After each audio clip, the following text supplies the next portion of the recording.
एक गांव में जहां चारों ओर हरियाली और शांति थी, वहां एक साधारण किसान रामलाल रहता था। रामलाल का जीवन बहुत ही साधारण था।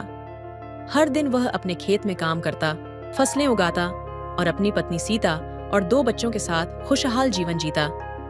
लेकिन एक दिन गांव के पास के जंगल में कुछ अनोखी घटनाएं घटने लगीं। जंगल में एक चमकदार रोशनी दिखाई देने लगी और लोग वहां जाने से डरने लगे। रामलाल ने सोचा कि उसे इस रहस्य का पता लगाना चाहिए। एक रात जब सभी गांव वाले सो रहे थे, रामलाल ने अपनी हिम्मत जुटाई और जंगल की ओर निकल पड़ा।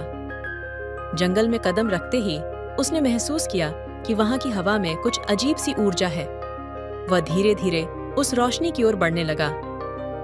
चलते चलते उसे एक पुराना मंदिर दिखाई दिया जो लंबे समय से खंडहर हो चुका था। मंदिर के अंदर जाने पर उसने देखा कि वहां एक चमकती हुई किताब रखी हुई है। उसने किताब को उठाया और खोलते ही एक जादुई धुंध निकलने लगी। धुंध के बीच से एक पुराना साधु प्रकट हुआ, जिसकी आंखों में अपार ज्ञान और रहस्य छुपे थे।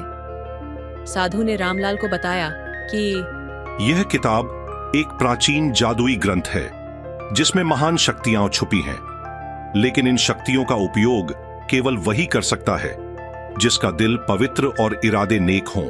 रामलाल ने साधु से पूछा कि इन शक्तियों का क्या करें? साधु ने कहा, इस किताब के माध्यम से तुम गांव की समस्याओं का समाधान कर सकते हो, लेकिन याद रखना, जादू का उपयोग सदैव भलाई के लिए ही करना। रामलाल ने साधु की बातें ध्यान से सुनी और किताब लेकर घर लौट आया। अगले दिन गांव में एक भयंकर सूखा पड़ गया। लोग पानी के लिए तरसने लगे और फसलें बर्बाद होने लगीं। रामलाल ने सोचा कि यह समय है जब वह उस जादुई किताब का उपयोग कर सकता है। उसने किताब खोली और एक मंत्र पढ़ा। तुरंत ही आसमान में बादल छा गए और तेज बारिश होने लगी। गांव वाले खुश हो गए और रामलाल का धन्यवाद करने लगे। रामलाल ने महसूस किया कि उसके पास सचमुच महान शक्तियां हैं, लेकिन उसने हमेशा उनका उपयोग सतर्कता से और सही समय पर ही किया। एक दिन गांव में एक बड़ा संकट आया।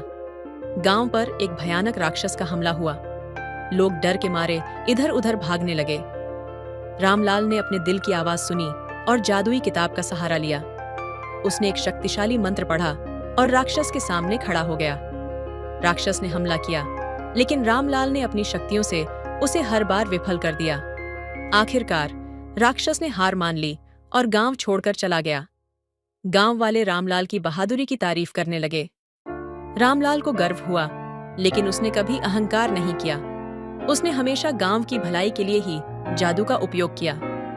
कई वर्षों बाद रामलाल की उम्र बढ़ गई और वह कमजोर हो गया। उसने सोचा कि अब समय आ गया है कि वह इस जादुई किताब को किसी और को सौंप दे। उसने अपने बेटे को बुलाया और उसे सारी बातें बताईं। बेटे ने वादा किया कि वह भी अपने पिता की तरह ही नेक इरादों से इस जादू का उपयोग करेगा। रामलाल ने किताब बेटे को सौंप दी और खुद भगवान का स्मरण करते हुए शांति से संसार से विदा हो गया।